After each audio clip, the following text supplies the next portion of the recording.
Welcome back dear students. हम अपना macro economics का आज नेक्स्ट चैप्टर स्टार्ट करेंगे और जो हमारा नेक्स्ट चैप्टर है वो है गवर्नमेंट बजट। तो गवर्नमेंट बजट स्टार्ट करने से पहले हम पहले केवल बजट का मीनिंग समझेंगे क्या होता है। देखिए, बजट मीन होता है आप कितनी उम्मीद कर रहे हो कि आपके पास कितना पैसा आएगा और कितना आपका खर्चा होगा। मीन्स कितना पैसा आपके पास आएगा और कितना जाएगा, वो होता है बजट। मैं एग्जांपल देता हूँ, जैसे आपके घर में बेटा मम्मी पापा बजट बनाते हैं कि हमारी इनकम कितनी होनी है इस साल और हमारे खर्चे कितने होने हैं। मैं एग्जांपल देता हूँ, जैसे पापा की मान लो सैलरी आनी है, या फिर आपके खेत से पैसे आने हैं, या आपके पास रेंट आना है, आपने रेंट पे घर दे रखा है मान लो, या कोई रूम दे रखा है, वो आपकी इनकम्स हैं। और कुछ खर्चे भी होंगे, जैसे बच्चों की फ़ीस देनी है, किचन का सामान आएगा, या फिर घर में रिपेयरिंग वगैरह करानी है, पेट्रोल का जो खर्च है, ये सारे खर्चे। तो आप अपने घर में क्या करते हो, सारे के सारे जो खर्चे होने हैं वो, और सारी की सारी जो इनकम होनी है वो, एक एस्टिमेशन लगा लेते हो उनका कि हमारा कितना एस्टिमेशन रहेगा, कितना खर्च होगा, कितना इनकम होगा। ये आपने अपने घर के लिए बनाया है। ऐसे ही बजट बनता है बेटा, डिस्ट्रिक्ट लेवल पे भी बनता है, स्टेट लेवल पे भी बनता है, और सेंट्रल लेवल पे भी बनता है। सेंट्रल मीन्स पूरे देश का बजट बनता है। तो हमारे जो सिलेबस में है वो सेंट्रल बजट है। तो अब इस चैप्टर में हम जो पढ़ेंगे वो सेंट्रल बजट पढ़ेंगे। सेंट्रल बजट मीन्स पूरे देश का बजट। और पूरे देश का बजट कैसे बनाया जाता है, क्यों बनाया जाता है, कब बनाया जाता है, कौन बनाता है, ये सारा हम इस चैप्टर में समझेंगे। क्लियर है? आपको क्या पढ़ना, आपको समझ में आ चुका है। हमें पढ़ना बजट मीन्स हमारी कितनी इनकम होनी है और कितना खर्च होना है, इस चीज़ का एस्टिमेट लगाना, वो होता है बजट। क्लियर है यहाँ तक? चलिए अब स्टार्ट करते हैं।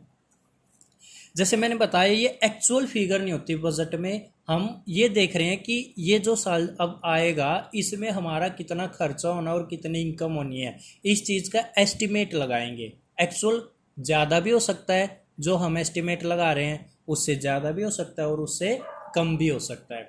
ठीक है? एग्जाम्पल मैं मान के चल रहा था मेरी पूरे साल में 4 लाख रुपए इनकम होनी है, बट 4 की जगह 4.5 हुई या 3.5 हुई। कम भी हो सकती है और ज़्यादा भी हो सकती है।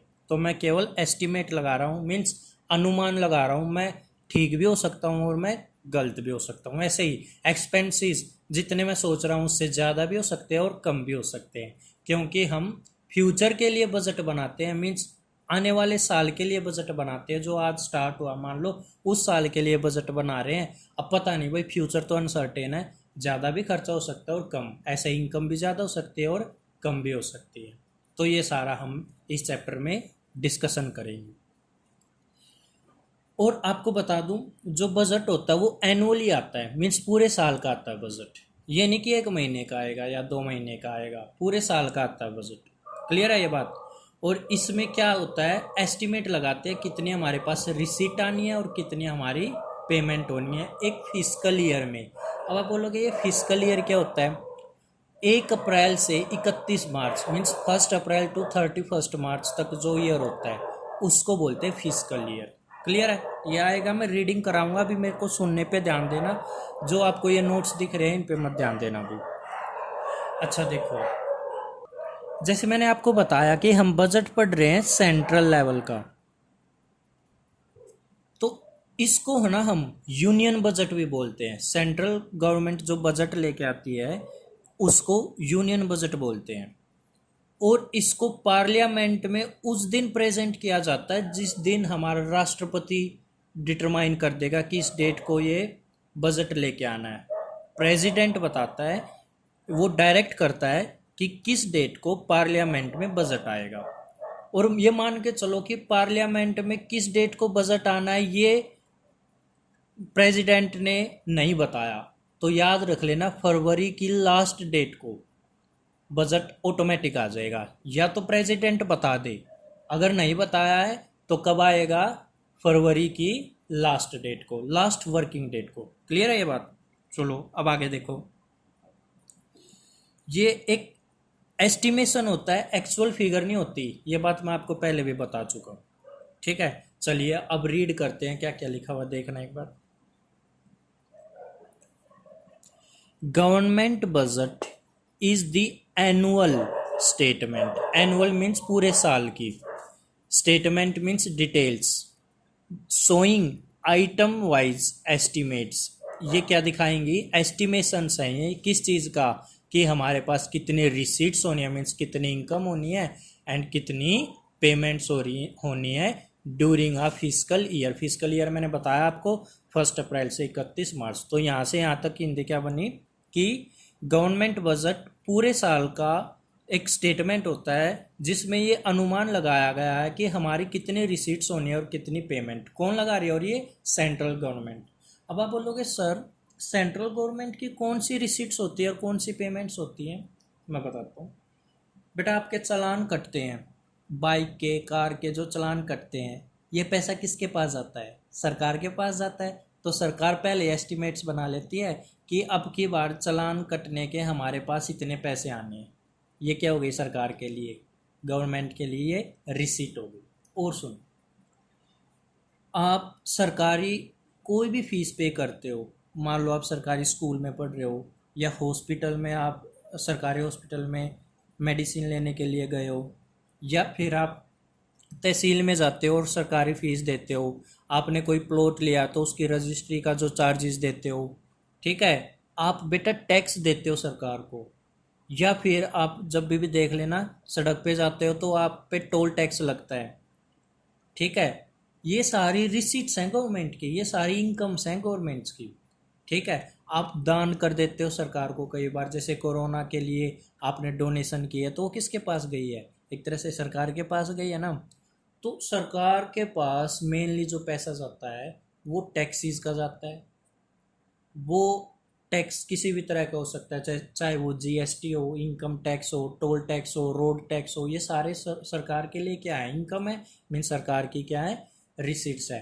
अब सरकार पहले से ही बजट बना लेती है कि मेरे पास एस्टिमेट बना लेती है कितना मेरे पास पैसा आएगा। क्लियर है? अब सरकार के लिए पेमेंट्स क्या होती है वो समझते हैं। पेमेंट में देखो बेटा, जैसे मान लो सरकार सब्सिडी देती है तो उसके लिए खर्चा देती है।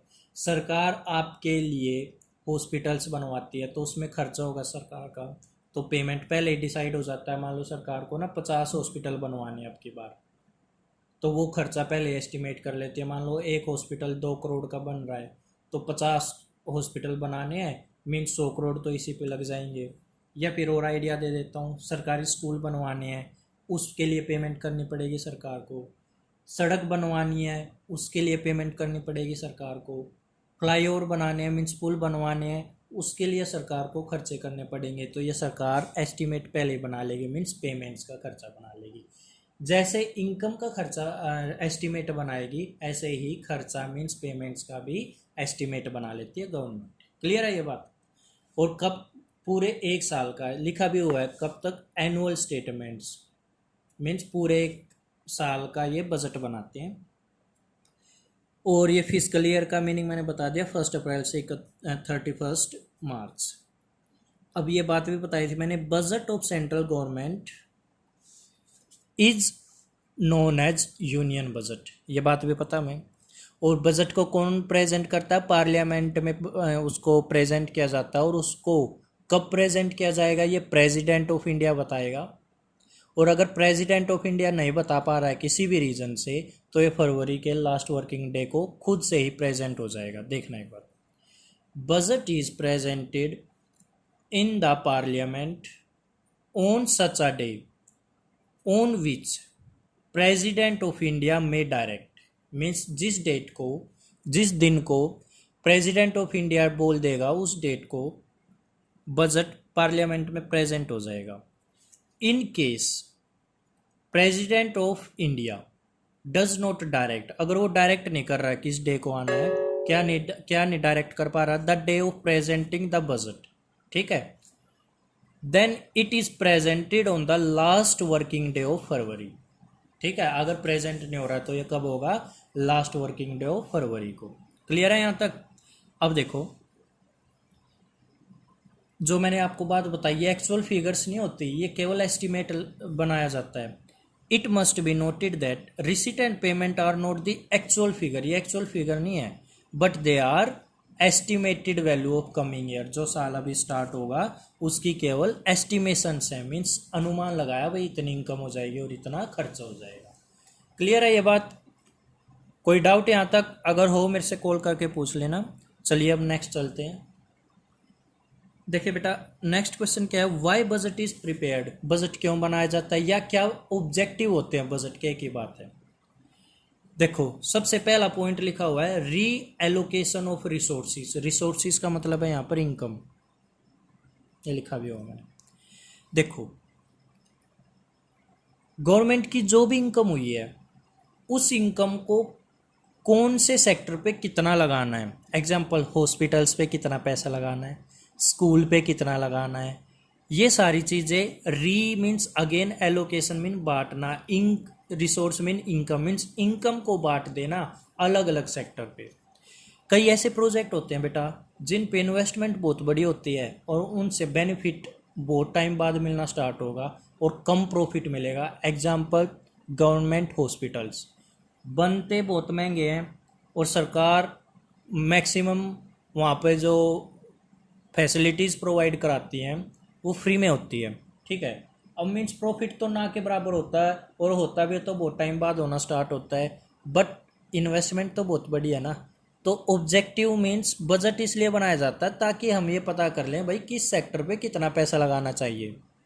तो इसलिए क्या हो गया, ये फर्स्ट पॉइंट क्या है, रीएलोकेशन ऑफ रिसोर्सेज। क्लियर है ये बात? नेक्स्ट रीडिस्ट्रीब्यूशन एक्टिविटीज़, इसका मतलब क्या है कि भाई टैक्स रेट क्या रखेंगे, टैक्स की रेट बढ़ानी है या घटानी है, सब्सिडी किस प्रोडक्ट पे देनी है, जैसे सिलेंडर पे हमें सब्सिडी मिलती है या कितनी देनी है, देनी भी है या नहीं देनी है, ये सारी किस में आ जाएंगी, रीडिस्ट्रीब्यूशन एक्टिविटीज़ में। मैनेजमेंट ऑफ पब्लिक एंटरप्राइज, जो सरकारी कंपनीज वगैरह होती है बेटा, क्या वो आगे चल सकती है या नहीं चल सकती है, उनकी मैनेजमेंट अच्छे से काम कर भी रही है या नहीं कर रही है। अगर नहीं कर रही है तो पब्लिक सेक्टर को प्राइवेट सेक्टर के हाथों में सौंप दिया जाता है। मीन्स पब्लिक जो सरकारी चीज़ें होती हैं उनको प्राइवेट लोग चलाना स्टार्ट कर देते हैं। तो ये भी बजट में देखा जाता है कि ये काम करना है या नहीं करना है। आगे स्टेबलाइजिंग इकोनॉमिक एक्टिविटी, ये क्या, देखो हमारी इकोनॉमी में, हमारे देश में कभी तो बहुत ज़्यादा बूम हो जाता है, कभी रिसेशन। बूम मीन्स महंगाई और रिसेशन मीन बहुत मंदी। दोनों ही सिचुएशन गलत मानी जाती है। ना तो बहुत ज़्यादा बूम होना चाहिए, मीन्स ना तो मार्केट में बहुत ज़्यादा महंगाई होनी चाहिए, ना ही मंदी होनी चाहिए। सिचुएशन है ना नॉर्मल होनी चाहिए, मीन्स स्टेबलाइज होनी चाहिए, नॉर्मल होनी चाहिए। अगर बहुत ज़्यादा महंगाई है तो लोग डिमांड बहुत करते हैं। एग्जाम्पल महंगाई कब आती है मैं बता देता हूँ। लोगों के पास बहुत ज़्यादा पैसा है और अगर बहुत ज़्यादा पैसा है तो वो डिमांड करेंगे ही, और डिमांड करते हैं जब भी किसी चीज़ की ज़्यादा डिमांड करोगे प्राइस बढ़ जाएंगे उनकी। और रिसेशन में बिल्कुल ही डिमांड नहीं होती किसी चीज़ की, तो दोनों ही सिचुएशन ठीक नहीं मानी जाती, उसको स्टेबलाइज करना होता है। तो बजट में ये भी एक ऑब्जेक्टिव रखा जाता है कि भाई मार्केट में ना तो बहुत ज़्यादा बूम आए ना रिसेशन आए। नेक्स्ट इंपॉर्टेंट है ये इकोनॉमिक ग्रोथ। ये क्या होता है कि भाई बजट में ये फोकस रखा जाता है कि अपने देश की इनकम कैसे बढ़ाई जाए। वो कौन कौन से तरीके हो सकते हैं कि जिससे अपने देश की इनकम बढ़ाई जा सकती है ताकि हमारी जीडीपी बढ़ जाए, ग्रोस डोमेस्टिक प्रोडक्ट। सर ये जीडीपी क्या होता है बेटा, मैक्रो इकोनॉमिक्स में एक पूरा चैप्टर है नेशनल इनकम, वो आपका सेकंड सेमेस्टर में आना, वहाँ पर डिटेल में बताऊंगा। अभी के लिए समझ लो नेशनल इनकम, देश की इनकम वो कैसे बढ़ानी है, ये भी बजट का ही एक ऑब्जेक्टिव है। ये हो गया इकोनॉमिक ऑब्जेक्टिव। क्लियर है? यहाँ तक आप समझ चुके हो। नेक्स्ट वीडियो में नेक्स्ट टॉपिक कवर करेंगे। आज हमने क्या किया, बजट किया है। याद रख लेना बजट एक्चुअल फिगर नहीं होती, वो एस्टिमेट होता है सेंट्रल गवर्नमेंट का कि कितनी हमारी रिसीट होगी और कितनी हमें पेमेंट करनी पड़ेगी। बजट को कौन डायरेक्ट करता है, प्रेसिडेंट ऑफ इंडिया करता है। कहाँ पर करता है, पार्लियामेंट में करता है। अगर नहीं करे तो वो लास्ट डे ऑफ फरवरी को आ जाएगा। ये बातें आपको याद रखनी है। चलिए आज के लिए इतना बेटा, अब नेक्स्ट वीडियो में आगे करेंगे।